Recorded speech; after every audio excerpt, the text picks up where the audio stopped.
I am George Washington, the first President of the United States, a leader of the Continental Army during the American Revolution, and a founding father dedicated to the ideals of liberty and national unity. I am ashamed of some things, and some things almost destroyed me. However, it is an integral part of my life. It proves that famous people have the same problems and life challenges as everyone else. Now all about it in more detail. Section 1. At the age of 11, I lost my example and support, my father. At the tender age of 11, I experienced a loss that forever changed the course of my life. My father, Augustine Washington, passed away in 1743, leaving my mother, Mary Ball Washington, to raise me and my siblings alone. Augustine was not only my father but also my first teacher, a man of vision and industry. Through his efforts, he built a modest but comfortable life for our family, owning plantations and working tirelessly to secure a future for his children. But when he died, much of that security vanished. His estate was divided among his children, as was customary, but I, being the youngest son from his second marriage, inherited very little. My older half-brothers, Lawrence and Augustine Jr., received the majority of his lands.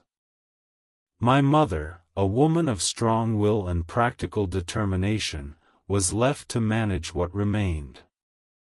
Without my father's presence, I lacked access to the type of formal education that my older brothers had enjoyed. Instead, I learned the basics of reading, writing, and arithmetic from local tutors and possibly at a nearby school. While my opportunities for academic instruction were limited, I developed skills that would serve me well later in life, particularly in mathematics and surveying. My half-brother Lawrence stepped in as a father figure during those critical years.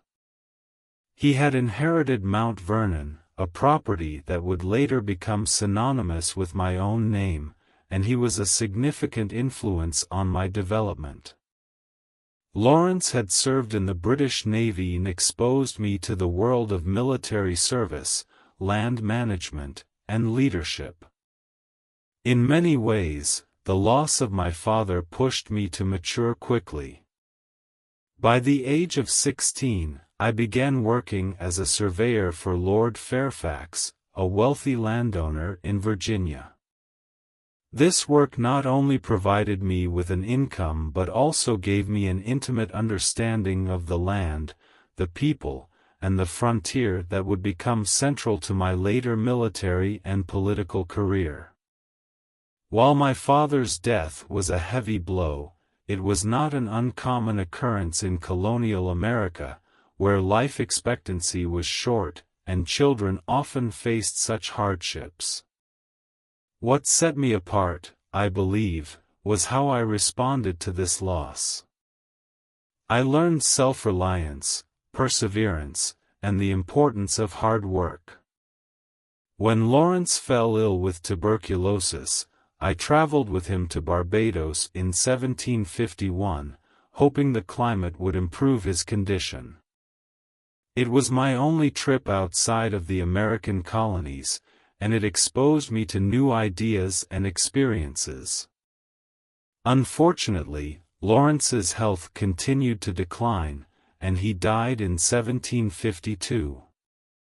His death marked another significant loss, but it also set in motion my eventual inheritance of Mount Vernon, a property I would carefully manage and expand over the years.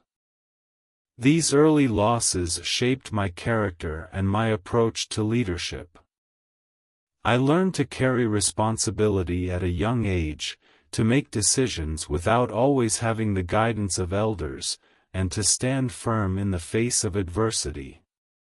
While I missed the guidance of a father figure during crucial years of my development, I drew strength from the values he had instilled in me and the lessons I learned through experience. As I reflect on those years, I realized that the absence of my father did not hinder me as much as it forced me to grow. It taught me that while we cannot choose the circumstances of our birth or the challenges life places before us, we can choose how we respond to them. Today, when people call me the father of the nation, I am reminded of the many men and women who influenced my life and helped me become the person I am. My father, though absent for much of my journey, laid the foundation. The lessons I learned in his absence, self-reliance, resilience, and a sense of duty, shaped not only my life but also, I hope, the future of this great nation. Section 2. Complete collapse of my business. I lost everything. I had dreams, you see.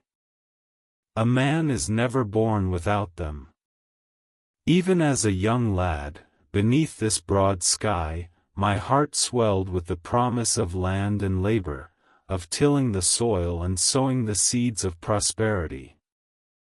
My father's lands, inherited from the past, were to be the foundation of my future. But, as with so many noble dreams, the reality did not bear its weight as I thought it should. He takes a step forward, his eyes narrowing with thought. Mount Vernon. It was my inheritance, a claim to the land, the soil that bore the legacy of my name. Yet, the earth, she did not yield as I had imagined. The debt was heavy, like chains upon the ankles of a man shackled by his own ambition. I inherited the estate, yes, but not the knowledge, not the craft that might have made it prosper. The managing of such a place required more than resolve.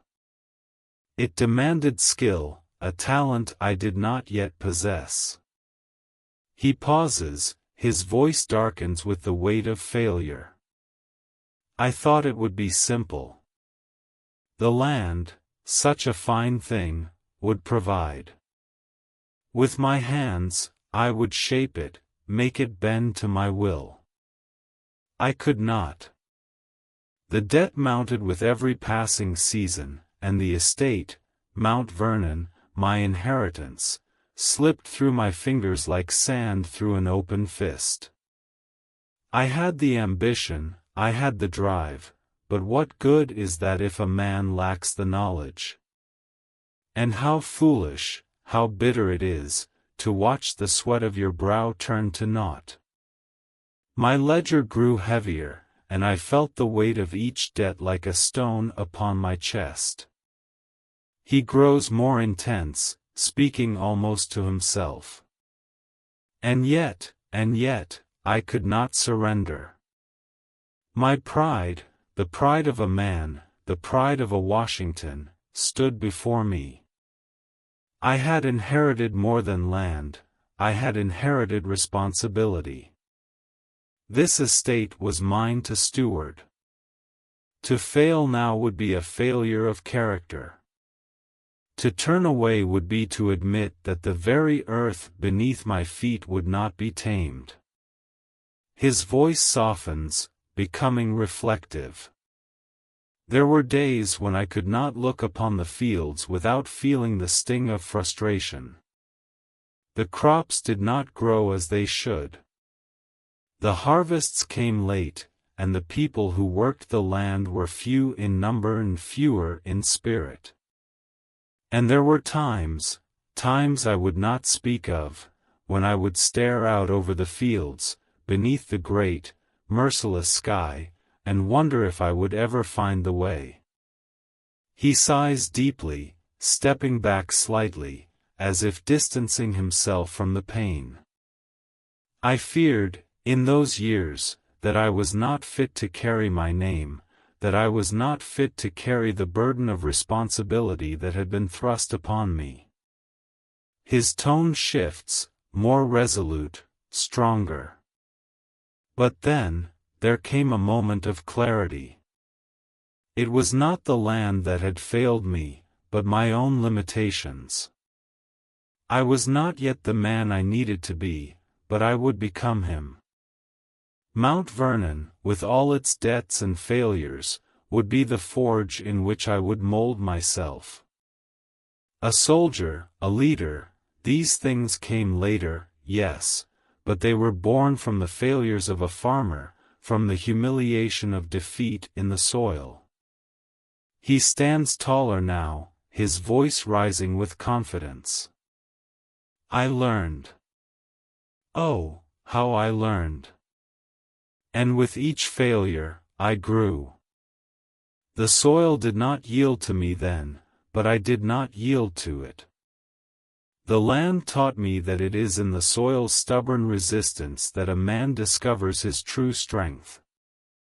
For all the debts, all the missteps, the failures, I would not be broken. And through it, I was tempered. As a blade is honed by fire, so too was I shaped by my struggles. His voice softens, a sense of finality. Mount Vernon never became what I dreamed, but it became something better. It became the ground on which I learned that a man's worth is not defined by his wealth, but by his resilience. He looks out over the audience, as though seeing the distant horizon, his gaze steady. And so, I moved on. The land may not have bent to my will, but my resolve? That would carry me farther than I could ever have known. A long pause. Then, with quiet determination, he concludes. And in that way, though I was a failure once, I learned to rise from it, and, in time, lead a nation to rise with me. Section 3. I raised other people's children, but I always dreamed of my own. He sighs deeply, his hand resting on his chest as he gathers his thoughts. Ah, Martha. Martha Custis. How the name stirs something within me, something both sweet and bitter. She was the light of my life, yet her light often flickered in the shadow of my duty. When we were wed, I thought I had found the woman who would stand by me through all the storms, through the triumphs and the trials of this young nation. She was strong, steadfast, and, I dare say, far wiser than many gave her credit for. But there were wounds, unseen by many, wounds that I carried in silence. His voice softens, as though revealing a buried pain. Martha was a widow before I met her.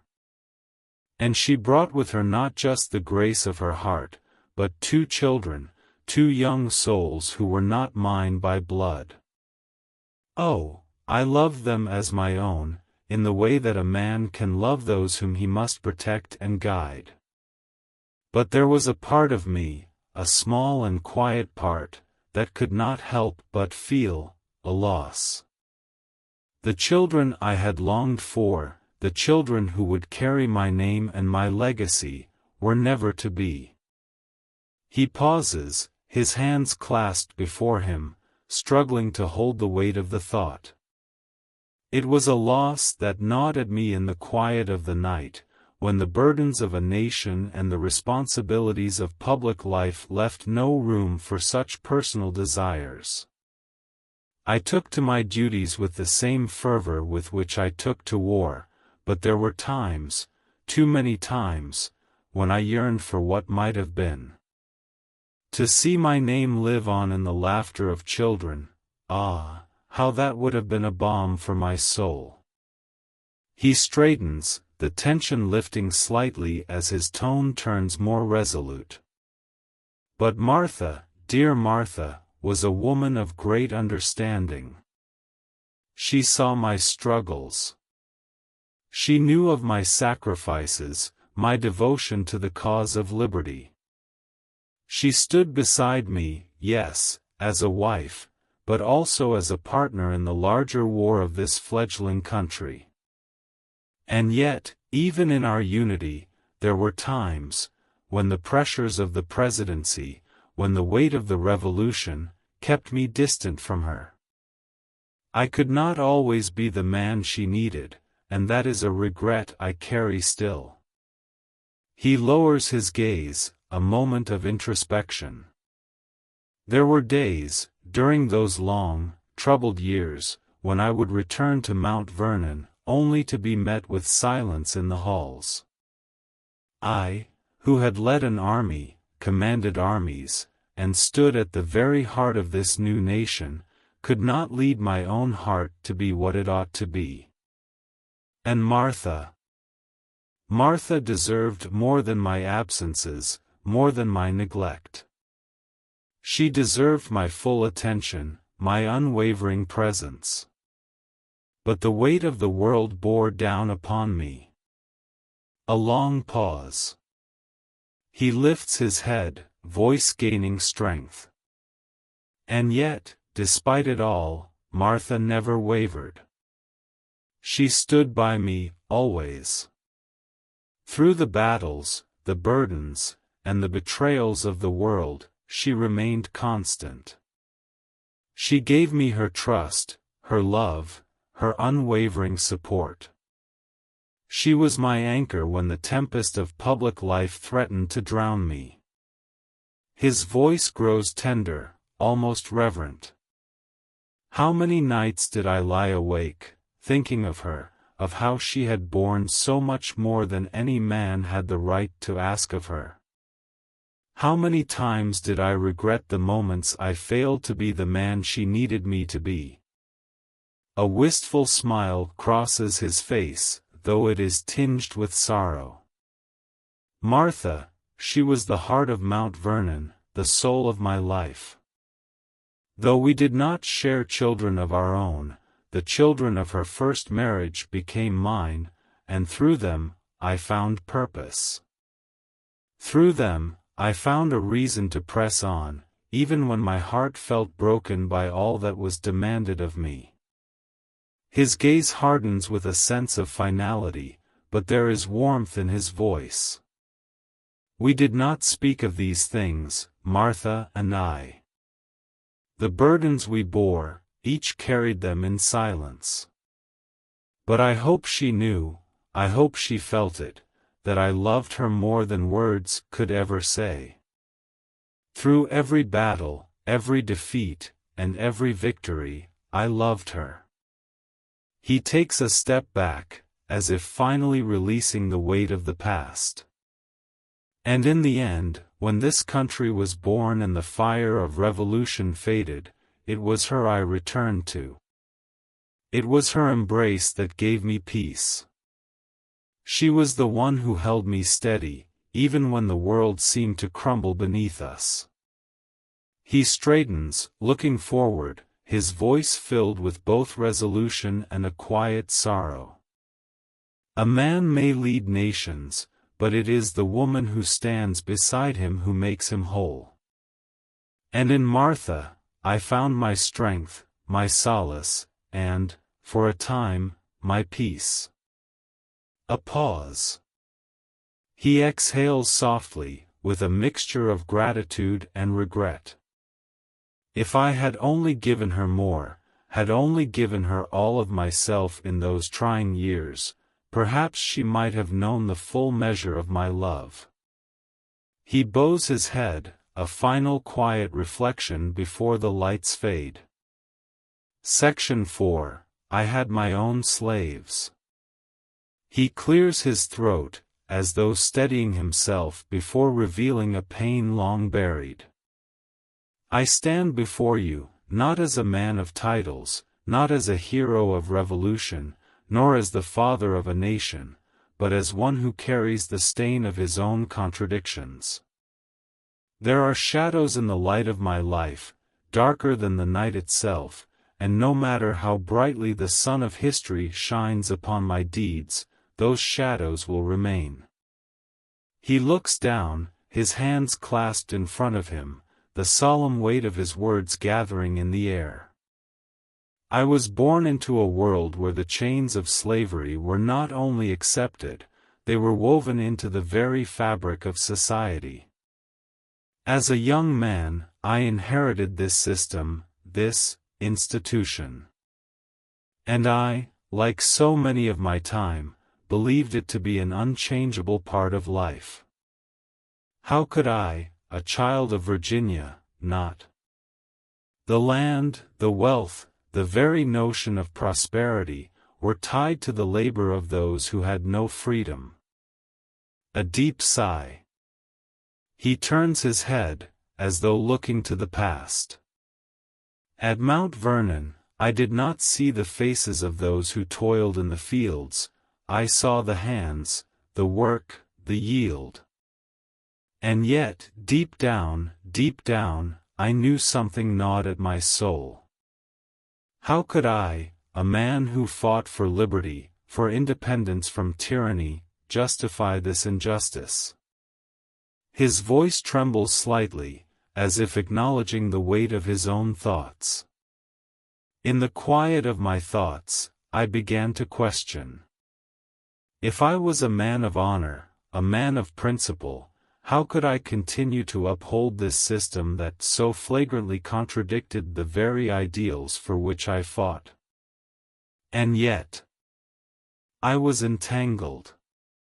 Caught in the grip of a past I had not created, but which I nonetheless perpetuated. He pauses, the weight of the confession heavy in the air.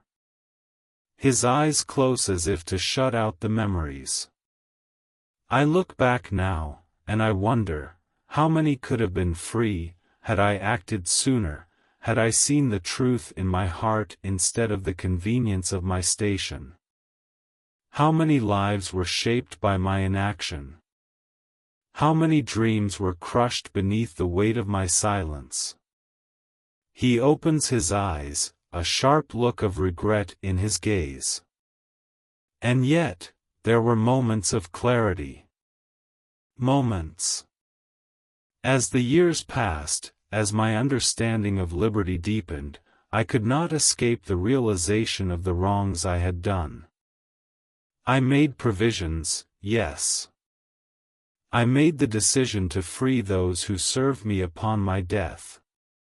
But was it enough? Was that true atonement? Or was it simply too little, too late? His voice falters, then hardens, as he speaks of the measures he took. I will not claim that my actions were noble, no, they were pragmatic, born of my awareness of a changing world. Yet I did what I could in the end. But the truth remains, and I cannot shy from it, I was part of a system of unimaginable cruelty. And no amount of declarations, no amount of good intentions, can erase the reality of that involvement. My hands were stained, not with the blood of battle, but with the sweat and tears of the enslaved. His eyes look out into the distance, as if seeking some redemption beyond his reach. I fought for liberty. I fought for freedom. I declared all men to be equal.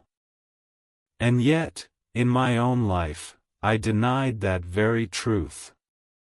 How can one who held such ideals, who dreamt of a nation built on the freedoms of its people, how can he also be the master of those whose liberty was stolen from them?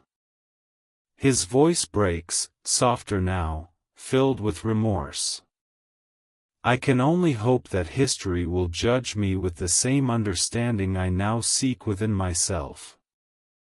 I can only hope that the future will not be blinded by the deeds of the past, but will seek to understand the complexity of the man who lived within it. He steps forward, slowly, as though walking the path of his own reflection. My legacy, it is marred. The dream of freedom that I fought for was never meant to be partial, never meant to be divided. I may have birthed this nation, but in some ways, I help to enslave it. I have become a symbol, not just of liberty, but of the hypocrisy that can exist even in the hearts of those who claim to fight for it. He stands tall, his expression one of quiet resolution. I have given my all for this nation, but there are some things a man cannot escape, some burdens that even the weight of history cannot relieve. The sins of my past are my own, and I must carry them into the future, as should all who seek to build a better nation. He lowers his head, almost imperceptibly, as though offering a silent prayer to the past, to those lost to injustice. May those who follow find a way to right the wrongs I have left behind. The lights dim as his figure recedes into shadow, the echo of his final words lingering in the air.